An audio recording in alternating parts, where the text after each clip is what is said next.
Perfecto. Vamos a ver cómo está el ciclo de estudio. Aquí estamos, ¿verdad? Hay un minuto, por favor, por aquí. Ahí está el ciclo de estudio, claramente. Como ustedes pueden ver, tenemos una sesión que ya está adaptada. Tenemos el día miércoles, ayer vimos el tema de convivencia vial y usuarios vulnerables. Hoy día jueves nos toca la sesión número 4, vendría siendo, pero ya sería como ya casi las 5, ya estamos finalizando la primera semana, que habla sobre el individuo en el tránsito. Este capítulo en particular tiene harto contenido, es un capítulo bien largo. ¿Ya? Así que yo les recomiendo, yo me voy a centrar hoy día en lo más importante que tiene este capítulo. Es probable que me salte varias cosas y que de alguna forma ustedes como estudiantes en algún momento puedan volver a repasar este capítulo y ver aquellas cosas que nos vamos a saltar hoy día, ya que tenemos que centrarnos en lo más importante, los contenidos más importantes de este capítulo en la hora de estudio que tenemos de clase, ¿ok? Les recuerdo a todos y a todas, hagan muchos test, muchos test. Ahí está la clave para poder aprobar. Lean el libro, vayan leyéndolo de manera pausada, ojalá un capítulo al día. Y por supuesto participen de las clases, que es aquí donde se aclaran todas las cosas y todos los contenidos que no podemos y a veces no comprendemos en la lectura. Muy bien.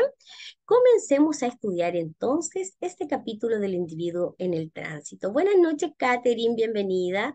Lucho, tengo una pregunta. ¿De cuántas preguntas consta el examen teórico de conducción en la municipalidad? Justamente, Lucho, te cuento que justo eso lo comentamos en la sesión número 1. Me imagino que tú no estabas, pero no hay problema, yo te cuento.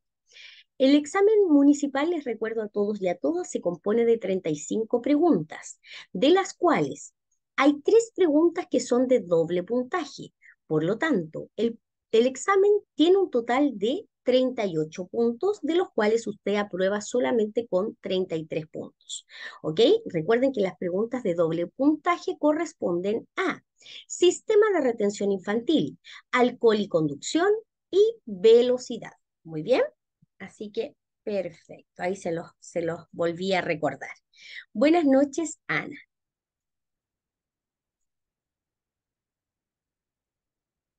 Vamos a comenzar entonces hoy.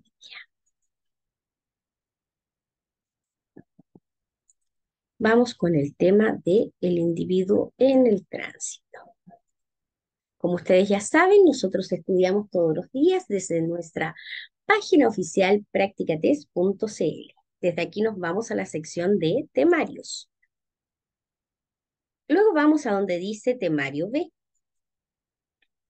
Y aquí vamos en busca del capítulo que habla sobre el individuo en el tránsito y ponemos leer temario. Y aquí está el tema que hoy vamos a estudiar. Muy bien. Como les dije, hay algunas cosas que vamos a obviar, pero por supuesto ustedes tienen siempre disponible este capítulo, ya sea en su libro del conductor o también en nuestra página para que puedan reforzar también este capítulo. Muy bien. Buenas noches, Marcia. Bienvenida. El individuo en el tránsito. ¿Qué vamos a aprender en esta unidad? Vamos a centrarnos en la figura del conductor del vehículo al que la licencia B habilita a manejar.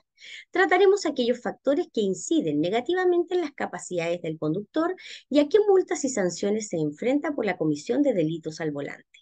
Por último, identificaremos los efectos que, entre otros, produce la fatiga, la somnolencia, el estrés o el alcohol en el organismo del conductor. La conducción de un vehículo siempre implica grandes exigencias. ¿Por qué ocurren los siniestros?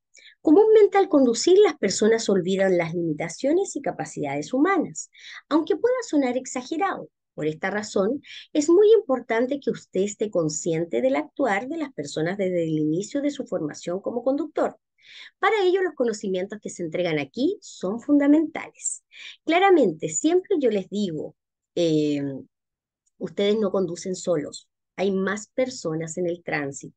Por lo tanto, se van a encontrar con diferentes estilos de conductores, conductores más amables, conductores agresivos, conductores apurados, conductores, muchos tipos de conductores y tenemos que saber cómo actuar. ¿Por qué? Por nuestra seguridad principalmente y también cómo saber resolver problemáticas en la conducción. De ahí es cuando entra el tema de convivencia vial, ¿verdad? ¿Cómo nos relacionamos con las otras personas en el tránsito? Finalmente, siempre les digo, el libro del conductor tiene harta información, pero fíjense que no tiene toda la información. Hay cosas que tenemos que resolver muchas veces con nuestro sentido común, con la madurez que tengamos como conductores y, por supuesto, la responsabilidad que esto conlleva. Según las estadísticas nos dicen que los conductores principiantes tienen 10 veces más siniestros que los experimentados, pero atención, los principiantes que no respetan las normas del tránsito o que de alguna forma toman riesgos innecesarios. Muy bien, a esos tipos de conductores se refiere. También nos dice, al menos una vez en su vida las personas se ven involucradas en algún siniestro con víctimas. A ver, esto no es totalitario, no significa que a todos les va a pasar. Claramente no, hay personas que jamás se han visto involucradas en un siniestro. Pero en el caso de que así fuera, claramente tenemos que saber cómo actuar. ¿Ok? Y por supuesto aquí el libro del conductor también nos da algunas respuestas más adelante sobre este tema. Pero no significa que a todos les vaya a pasar, es solamente una estadística. ¿Ok? Aquí hay un ejercicio, ya, que es el acompañamiento de un conductor en su viaje. Así que se los dejo para que ustedes lo puedan repasar en algún momento de estudio personal. Yo me quedo con lo que es la capacidad visual. Ver correctamente diversas situaciones al conducir es muy complejo, de noche, con lluvia, de día, con sol de frente, hasta los factores que parecen simples, como los vidrios limpios, influyen en la capacidad visual. La adaptación del ojo a los cambios.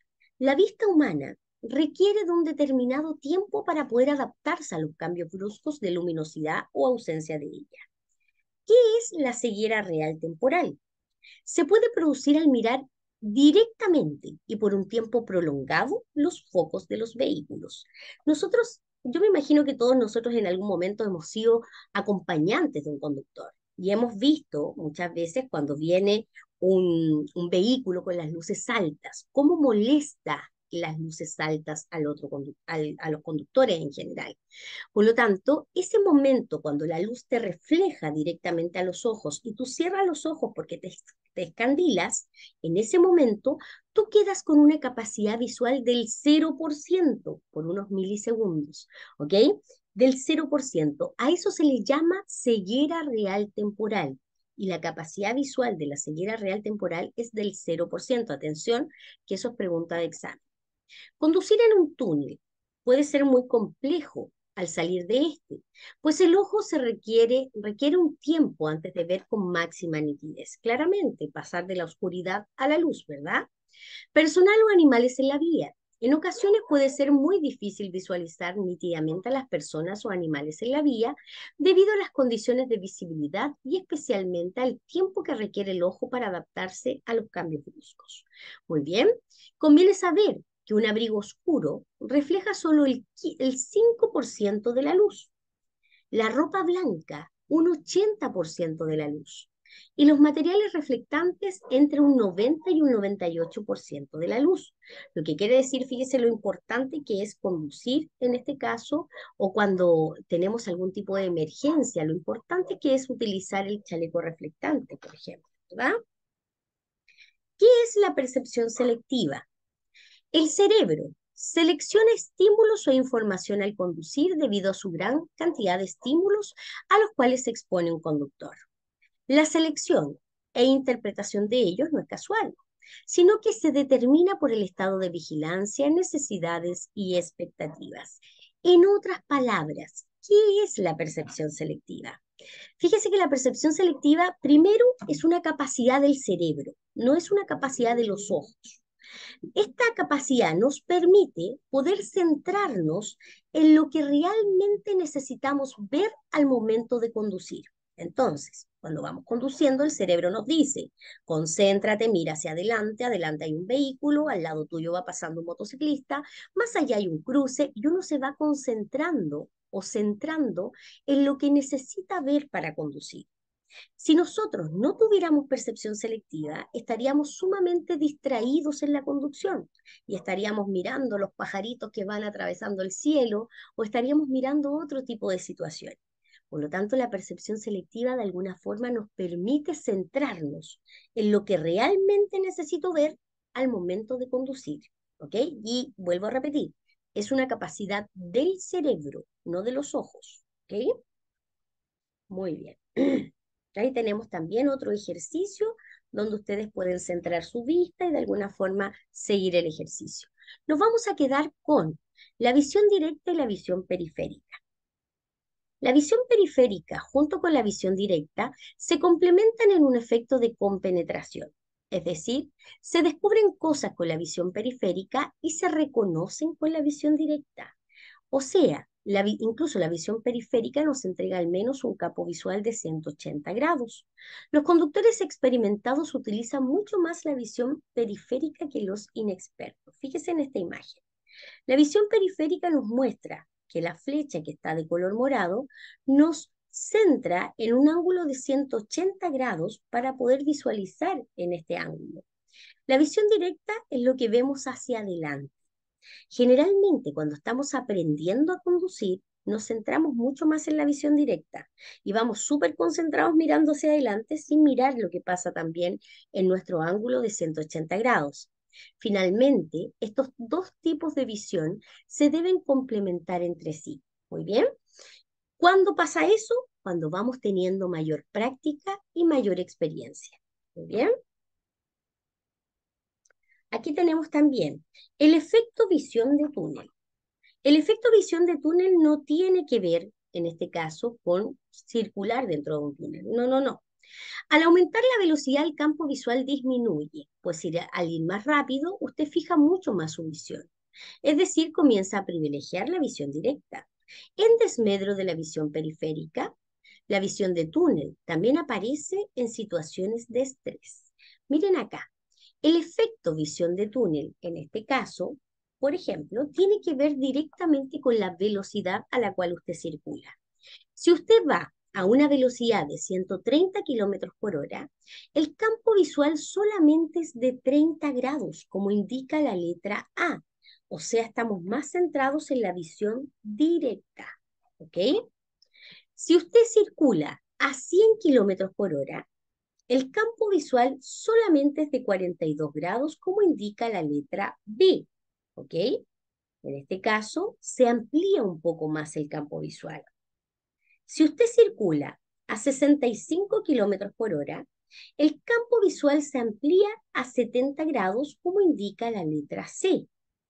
¿Ok? Por supuesto, circular a 65 kilómetros por hora es una velocidad bastante más prudente, ¿verdad? Y por último, circular a 35 kilómetros por hora, que es bastante baja la velocidad, el campo visual ya se amplía a 100 grados, como indica la letra D. ¿Ok? En este caso, la visión efecto de túnel, en este caso, se relaciona directamente con la velocidad. A mayor velocidad, menor es el campo visual. A menor velocidad, mayor es el campo visual. ¿Ok? Ahí está la explicación de este tema. Y ahí tenemos, por supuesto, un video explicativo. También nos dice este capítulo, ya, que habla sobre el equilibrio emocional. La conducción segura requiere equilibrio emocional. Y aquí aparece una gran palabra que habla sobre la madurez. ¿Por qué es necesario haber cumplido 18 años o excepcionalmente 17 para poder optar a una licencia de conducir? Porque la sociedad considera que a esa edad los individuos están capacitados para asumir responsabilidades tan grandes como conducir, tomando en cuenta que en muchos casos la falta de responsabilidad puede llevar a siniestros fatales. Tristemente, la realidad, avalada por los datos, demuestra que los conductores jóvenes son quienes más siniestros provocan.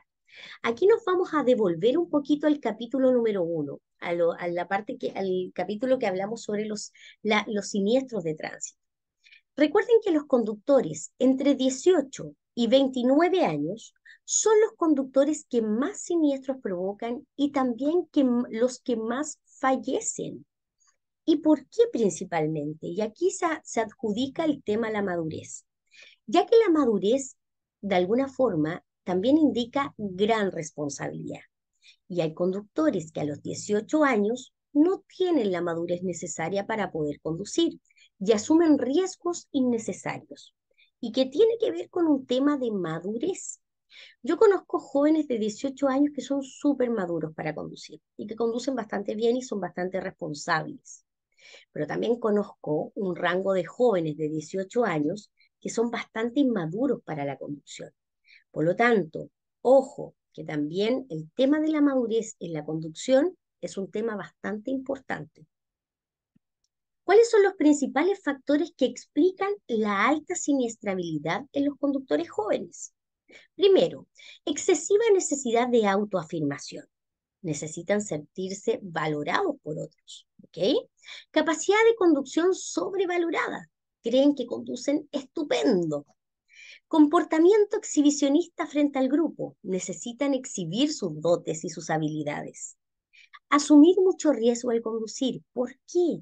Porque principalmente los jóvenes tienen muchos menos temores. Ellos tienen muchos menos miedos que una persona, por ejemplo, una persona que aprende a conducir a los 40 años, es una persona que puede tener mayores temores y mayores miedos, y por supuesto de los 40 hacia arriba.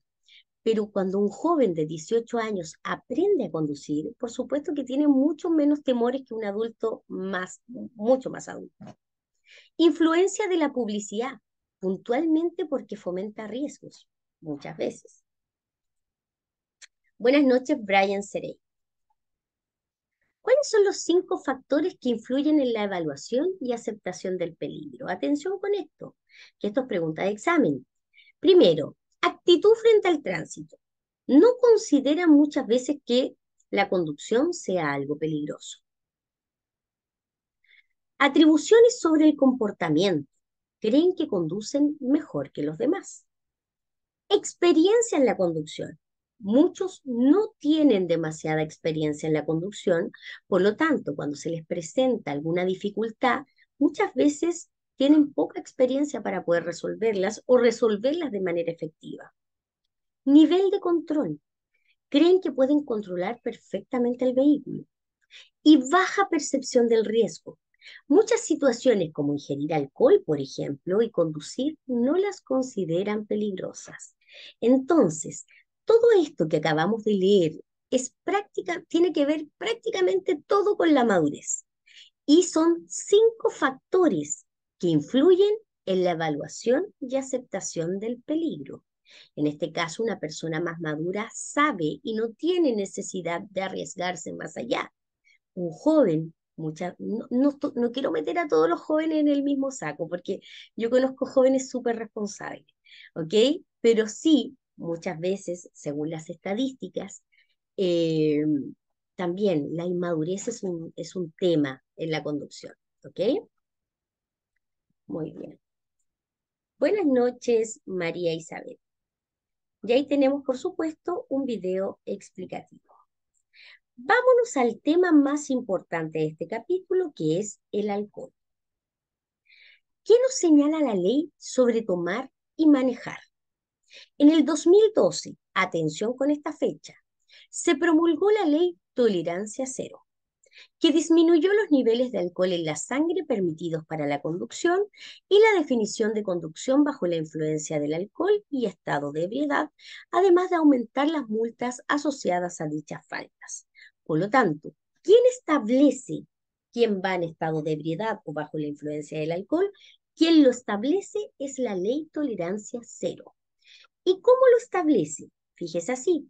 Una persona que conduce bajo la influencia del alcohol está de 0,31 a 0,79 gramos por mil de alcohol en la sangre. Y una persona que está en estado de ebriedad está de 0,8 o más gramos por mil de alcohol en la sangre, de 0,8 hacia arriba. La conducción bajo la influencia del alcohol, de 0,31 a 0,79, se sanciona con multas y suspensión de licencia de conductor. Atención con la falta. Multas y suspensión de licencia de conductor. Pero la persona que es sorprendida conduciendo en estado de ebriedad o bajo la influencia de sustancias estupefacientes o psicotrópicas, estamos hablando de drogas, se sanciona con multas también, cancelación de licencia también, pero aquí aparece otra palabra, aparece la palabra presidio, que no aparece bajo la influencia del alcohol. La cárcel, porque cuando hablamos de presidio hablamos de cárcel. Cuando hablamos de cárcel, estamos hablando en las multas o sanciones que se establecen en la conducción en estado de ebriedad, no bajo la influencia del alcohol. ¿Ok? ¿Y quién establece eso? Es la ley Emilia, que la vamos a ver más adelante. Aquí estamos con la ley tolerancia cero. Vamos a ver lo que establece. Buenas noches, Soledad Gómez. Atención. Una persona que conduce bajo la influencia del alcohol y causa un accidente sin daño ni lesiones y es su primera vez, se sanciona con 3 meses de suspensión de licencia. Lo mismo, bajo la influencia del alcohol, causa un siniestro con lesiones gravísimas o la muerte de alguien y es su primera vez, se sanciona con 3 a 5 años de suspensión de licencia. Ahora, en estado de ebriedad, causa un siniestro sin daño ni lesiones y es su primera vez, se suspende la licencia por 2 años. Lo mismo en estado de ebriedad, causa un siniestro sin daño ni lesiones y es su segunda vez, se suspende la licencia por 5 años. Y en estado de ebriedad, causa un siniestro sin daño ni lesiones, pero ojo, esta persona, la verdad es que es bien porfiada, ¿verdad? Pero ya es su tercera vez que le pasa. En este caso se cancela la licencia. Y cuando hablamos de cancelación, estamos hablando de 12 años. Y la única persona que puede revocar esta medida es un juez. ¿Ok? Y por último, una persona que es sorprendida conduciendo en estado de ebriedad y causa lesiones gravísimas o la muerte de alguien, y es su primera vez, por supuesto que la licencia se inhabilita de por vida. ¿Muy bien? Esto que acabamos de leer es la ley tolerancia cero, son las sanciones de la ley tolerancia cero. Vamos a ver ahora. Aquí aparecen nuevamente las sanciones, que es lo mismo que acabamos de leer. Luego aparece otra ley, que es la ley Emilia. La ley Emilia actúa en conjunto con la ley tolerancia cero, ¿ok? Y vamos a ver por qué. Primero, la ley Emilia estableció como delito lo siguiente: lesionar gravemente o provocar la muerte de una persona conduciendo en estado de ebriedad, negarse a realizar el alcotés o la alcoholemia y fugarse del lugar del accidente. Estas 3 acciones, ¿quién las realizó? Una persona que fue quien dio muerte a Emilia. Emilia era una niña que iba con sus padres en el vehículo y un conductor en estado de ebriedad los chocó, en este caso, y Emilia falleció. Y es aquí es cuando aparece la ley Emilia. Esta persona que iba conduciendo en estado de ebriedad realizó estas 3 acciones, ¿ok? Por lo tanto, esto se establece como delito. Y cuando hablamos de la palabra delito, estamos hablando de la palabra cárcel, ¿ok? En caso de siniestro vial, nos veamos involucrados o podamos ser testigos de un siniestro, tenemos que detener la marcha, prestar ayuda al que fuese el posible afectado y dar cuenta a autoridades sobre el hecho. De no cumplir estas obligaciones, el conductor comete el delito de fuga del lugar del accidente, aunque no haya consumido alcohol. Vamos a ver las penas de cárcel que establece la ley Emilia. Recuerden que la ley Emilia solamente actúa en estado de ebriedad. La ley Emilia no actúa bajo la influencia del alcohol. Conducción bajo la influencia del alcohol, la única sanción que va a haber es la ley tolerancia cero. Pero si la persona va en estado de ebriedad, causa un siniestro y hay heridos o muertos, ahí actúan las dos leyes en común. Actúa la ley tolerancia cero y actúa la ley Emilia. ¿Ok? Si una persona causa lesiones gravísimas conduciendo en estado de ebriedad, pero fíjese, esta persona no era una persona como nosotros que solamente teníamos clase B. Solamente esta persona era un conductor profesional o era un conductor con licencia cancelada o inhabilitada, o era un reincidente. Reincidente significa que lo venía haciendo, ya lo había hecho antes. A esto ya se le llama, esto ya pasa a ser un delito calificado, porque esto agrava la falta. Y las penas de cárcel van de 3 años a 5 años. Si la persona causa la muerte de alguien, y esta persona también es un conductor profesional o es un reincidente o es eh, una persona con licencia cancelada o inhabilitada, también se considera delito calificado porque agrava la falta y las penas pueden ir de 3 años a 10 años. En el caso de nosotros, conductores que no somos profesionales, a lo mejor no somos reincidentes y tampoco tenemos la licencia cancelada, si te ves involucrado en un siniestro en estado de ebriedad y causan lesiones gravísimas o la muerte de alguien, por supuesto que las penas de cárcel van de 3 años a 5 años de igual manera. Muy bien.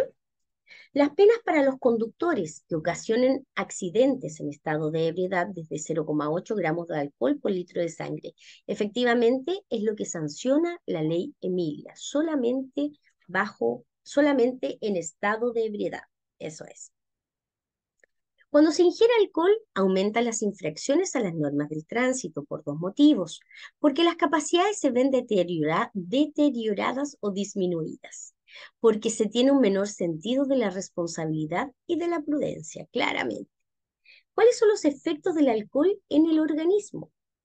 El principal afectado es el cerebro, principalmente afectando la atención, procesamiento de la información y también la percepción.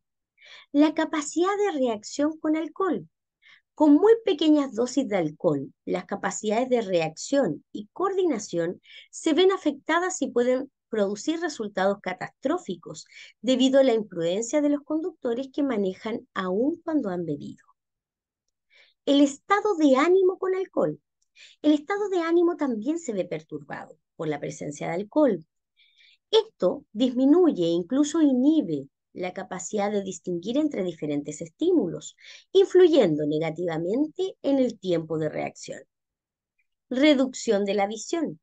Cuando una persona bebe, puede notar una reducción en la visión, pues su visión directa puede funcionar, sin embargo, lo que se ve afectado y disminuye notoriamente es la visión periférica, ¿ok? En este caso, lo que se ve afectado es la visión periférica, lo que nosotros vemos en un ángulo de 180 grados. La única tasa de alcohol segura para conducir es 0.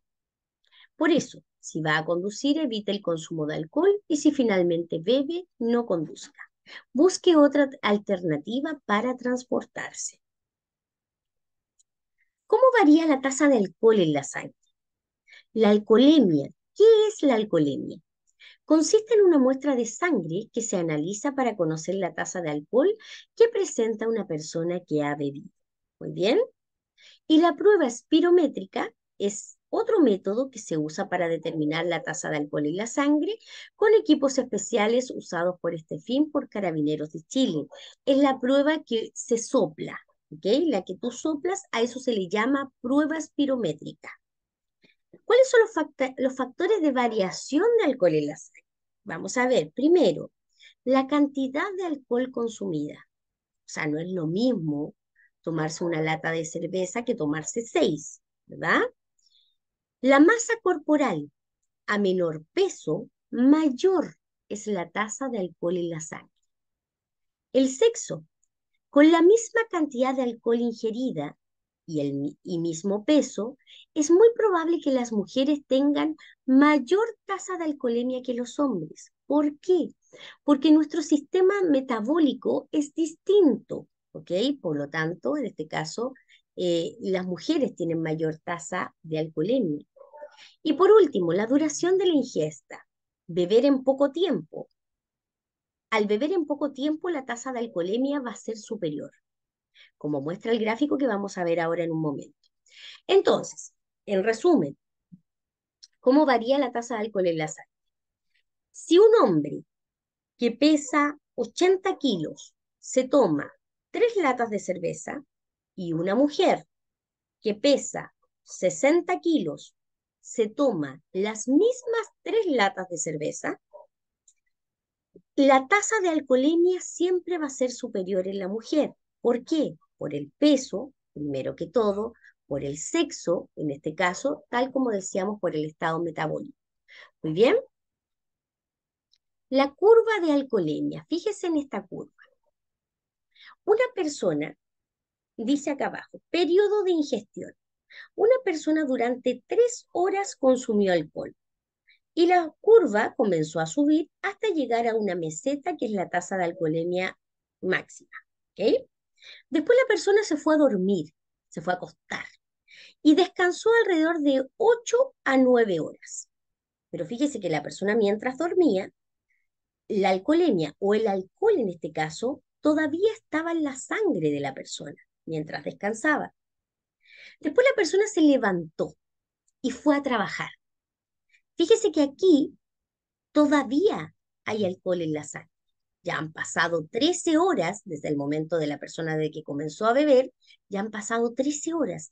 Fíjese que todavía hay alcohol en la sangre. Ya pasaron alrededor de 19 horas, 19 a 20 horas, donde recién se elimina el alcohol en la sangre.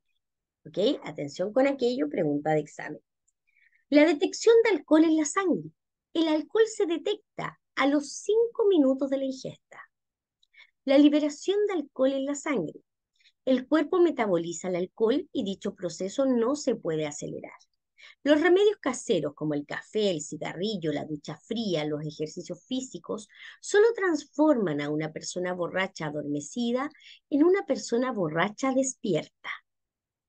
Importante. Dormir algunas horas podría no ser suficiente para garantizar una conducción segura. El alimento ingerido reduce el alcohol en la sangre. Fíjese que comer reduce el alcohol en la sangre. El alcohol mezclado con bebidas carbonatadas fomenta también la absorción por el estómago.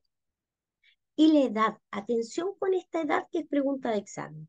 Mayores de 65 y menores de 18 años son el grupo que percibe más fuertemente los efectos del alcohol.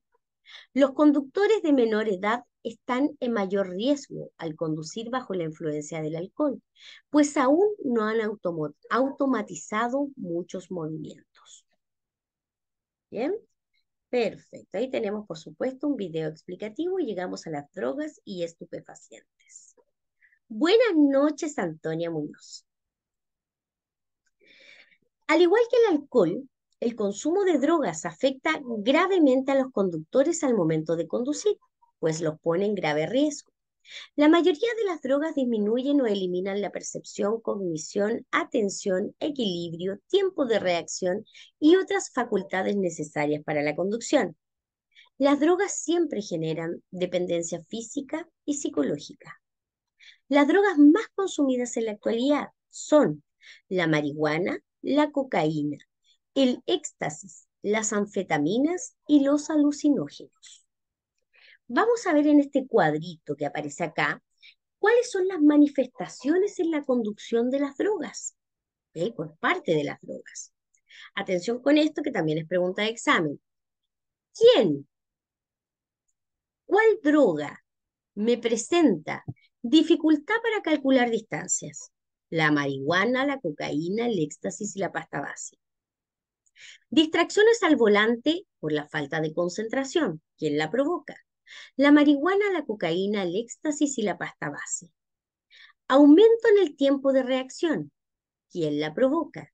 La marihuana. Pánico durante la conducción. ¿Quién la provoca? El éxtasis. Alteración de la percepción del entorno. O sea, no veo correctamente lo que está sucediendo a mi alrededor. ¿Quién lo provoca? La marihuana, la cocaína, el éxtasis y la pasta base. Comportamiento más competitivo o agresivo con los demás conductores. ¿Quién lo provoca? La cocaína, el éxtasis y la pasta base. Impulsividad para enfrentar imprevistos. ¿Quién la provoca? La cocaína, el éxtasis y la pasta base.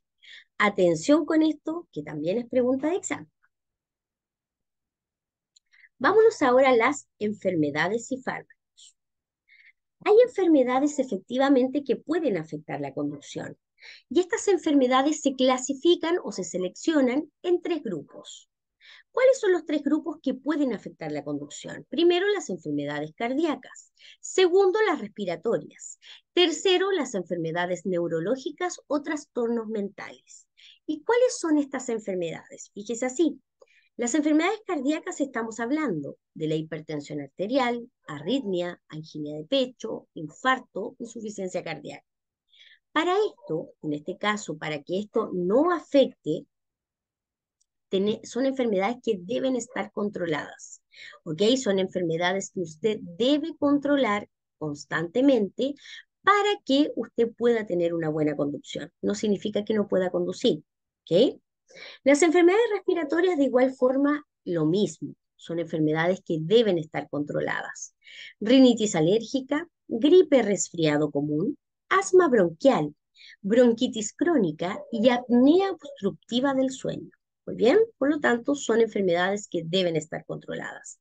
Y aquí me detengo un momento, que ya que las enfermedades neurológicas o trastornos mentales es bastante delicado, ¿ya? ¿Por qué? Porque existen enfermedades neurológicas en las cuales tú ya no puedes conducir. ¿Y quién prescribe eso? Un médico, ¿ok?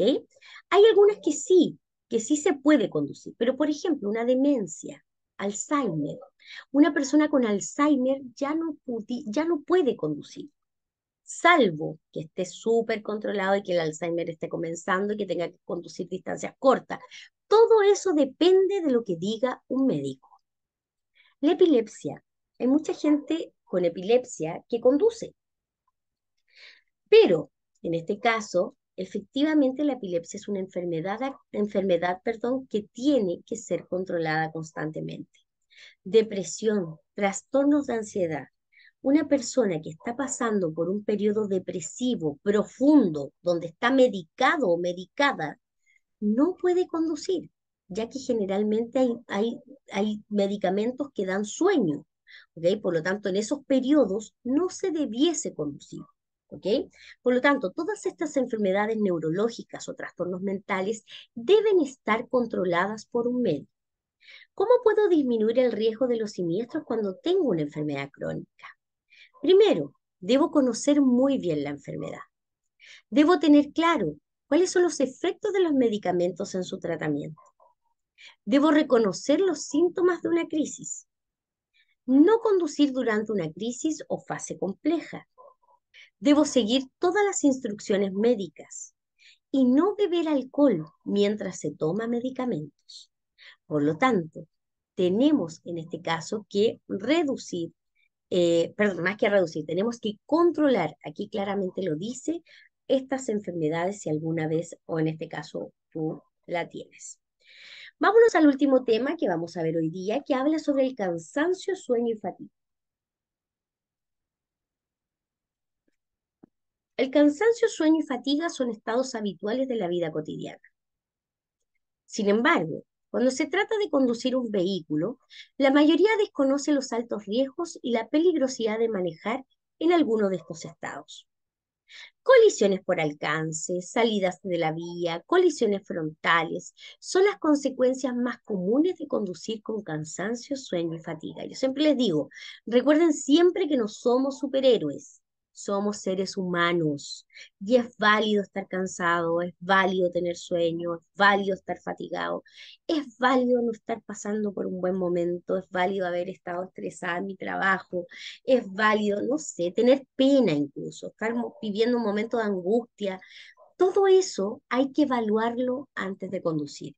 Recuerden que nuestra concentración tiene que estar puesta al 100% en la conducción. ¿Qué pasa cuando conduces cansado o con sueño?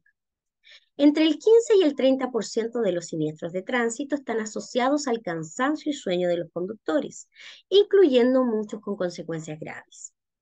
Los siniestros no ocurren solo porque un conductor se quede totalmente dormido, sino que solo es necesario pestañear con mucho cansancio para evitar o estar en riesgo de un grave siniestro.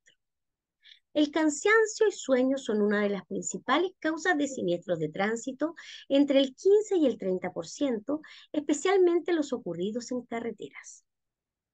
¿Cuáles son los atención con ese porcentaje que es pregunta de examen. ¿Cuáles son los efectos del cansancio y sueño en la conducción? Por supuesto, disminución en la reacción. Claramente vas a reaccionar más lento. Mayor cantidad de distracciones al volante, ya que el conductor busca distraerse para poder esquivar el sueño. Alteración del juicio y toma de decisiones. En este caso, la falta de concentración puede hacer que el conductor tome decisiones erróneas. Alteración de la movilidad y empeoramiento de la coordinación motriz. Claramente porque los músculos se relajan tanto que efectivamente reaccionamos de mala manera. Aparición de microsueños. Son los pestañazos. Cuando la persona pestañea, duerme 10 segundos que pueden ser fatales. Alteración de la percepción. La vista se puede tornar borrosa, la visión se puede tornar borrosa y esto puede causar principalmente, por supuesto, bastante fatiga. Cambios en el comportamiento. Un conductor con sueño puede estar inquieto y también puede ser hostil con los otros conductores, ¿verdad? ¿Cuáles son los factores que favorecen la aparición del sueño? Atención con esto que es pregunta de examen. Primero, la hora del día. Tenemos que tener claro que entre las 3 y las 5 de la mañana es cuando más sueño tenemos. Y entre las 14 y las 16 horas, generalmente después de almuerzo, son las horas de mayor somnolencia. Dormir menos de lo habitual es una de las principales causas de somnolencia, ¿ok? Especialmente cuando alguien duerme incómodo o no duerme la cantidad de horas que necesita. Los turnos, personas que trabajan por turnos, por supuesto que el sueño se ve desordenado y muchas veces las personas no hay un orden, en este caso, una higiene del sueño que se le llama. Sueño ligero. Por supuesto, una persona que tiene el sueño ligero no descansa. Tránsito monótono. Por ejemplo, cuando usted va a circular por una larga distancia, por muchas horas, en algún momento hay que parar y descansar. Consumir sedantes y estimulantes, como el alcohol, medicamentos o comidas abundantes, por supuesto que causan sueño.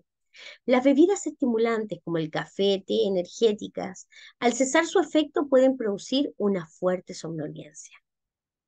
Trastornos del sueño, como el insomnio, provoca somnolencias durante el día y la persona, por supuesto, que se encuentra en bastante peligro al momento de la conducción. ¿Qué consejo nos da el libro del conductor para poder enfrentar esto? ¿Qué recomendaciones? Primero, si al conducir usted tiene sueño o está cansado, debe detenerse a descansar y dormir por lo menos unos 20 o 30 minutos en un lugar adecuado. Esto disminuirá los riesgos de siniestros. En este caso, si usted está haciendo un viaje largo, generalmente los servicentros están habilitados para poder descansar unas horas. Cuando conduzca a largas distancias, aquí claramente lo dice, cada 2 horas descanse unos 20 o 30 minutos cada 200 kilómetros de conducción. Esté siempre atento a los síntomas del sueño o fatiga. Sin duda es mucho mejor detenerse y también descansar. Muy bien, atención con aquello. Recuerden que no somos superhéroes. Es válido escuchar el cuerpo, escuchar cómo me siento, si estoy en condiciones de conducir o no estoy en condiciones de conducir. Muy bien, aquí tenemos por supuesto la normativa legal que sustenta todo este contenido. Tenemos un video de apoyo, otro video de apoyo del profesor David y finalmente llegamos al test de la unidad. Vamos a hacer algunas preguntas, ustedes me contestan en el chat la respuesta que consideren que es correcta. Vamos a ver. Con respecto al alcohol en la conducción. La capacidad de interpretación y decisión de un conductor experimentado no se ven afectadas con solo 2 tragos de licor fuerte. B. Una buena taza de café acelera el proceso mediante el cual el organismo se libera del alcohol. C. La capacidad de reacción de una persona se ve afectada con pequeñas concentraciones de alcohol en su organismo.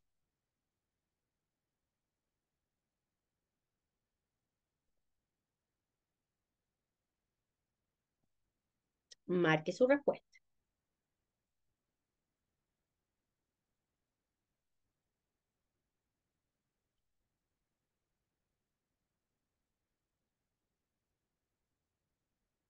Vamos a ver. Claramente, letra C. Muy bien. La mayoría de ustedes me marcan la letra C. Yo voy a marcar la letra C y eso es correcto. Muy bien. La capacidad de reacción de una persona se ve afectada con pequeñas concentraciones de alcohol en su organismo. Excelente.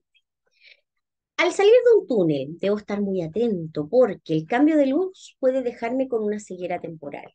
B, la velocidad de los vehículos aumenta. C, las calles son más peligrosas.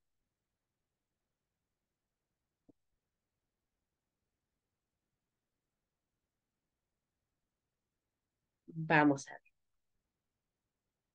Ustedes me dicen que en este caso la alternativa correcta es la letra A. Y yo voy a poner la letra A y eso es correcto. El cambio de luz puede dejarme. Recuerden que la ceguera real temporal, que son estos cambios de luz tan bruscos, nos puede dejar con una ceguera real temporal del 0%. Atención con aquello, eso también es pregunta de examen. ¿Cómo afecta el consumo de alcohol a su conducción? A. Aumenta su lucidez. B. Reduce su concentración. C. Acelera sus reacciones. D. Mejora su coordinación.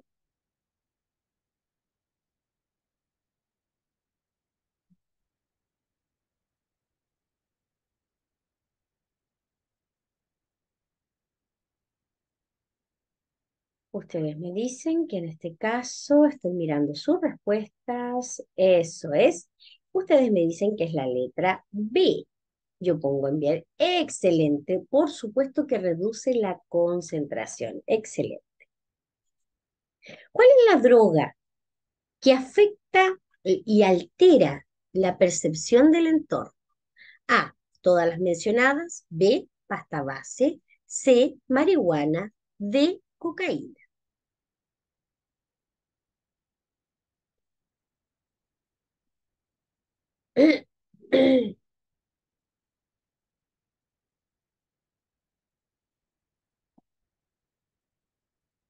Vamos a ver. Ustedes me dicen en este caso, la mayoría de ustedes me está marcando la letra A, todas las mencionadas, y eso es correcto. Muy bien. Última pregunta de hoy. La ley Emilia estableció como delito A, todas las mencionadas; B, lesionar gravemente o provocar la muerte de una persona conduciendo en estado de ebriedad; C, conductores que se fugan del lugar del accidente; D, conductores que se niegan injustificadamente a realizar alcotés o la alcoholemia.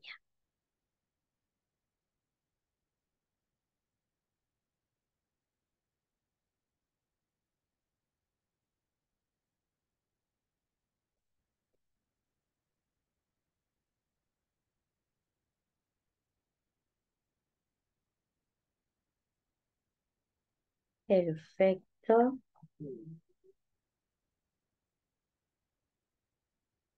Muy bien, letra A, todas las mencionadas, y eso es correcto. Muy bien. Felicitaciones quienes tuvieron todas sus respuestas correctas. Quiero contarles qué nos toca antes que nos vamos. Les voy a dejar una tarea. Les voy a dejar una tarea para el fin de semana. ¿Ya? Este tema nos toca el lunes, que se llama normas de circulación. Fíjense que no es un tema fácil, ya es un tema bastante extenso. Y además trae el capítulo de velocidad. En su examen vale doble puntaje. Por lo tanto, les sugiero que durante el fin de semana lean ese capítulo y vuelvan a repasar el capítulo que vimos hoy día. Son capítulos que tienen harta información y hay que volver, como se dice, a darles una vueltita más. ¿Ok? Ya, hemos llegado al final de este capítulo. Quiero desearles que tengan un excelente fin de semana, el fin de semana largo para muchos, otros no, pero no importa. Mañana puede ser descanso para algunos de ustedes. Que tengan excelente fin de semana, cuídense mucho y nos volvemos a encontrar el día lunes a las 21 horas. ¿Ok? Cariños para todos, buenas noches, hasta el lunes. Chao, chao, que estén bien, buenas noches.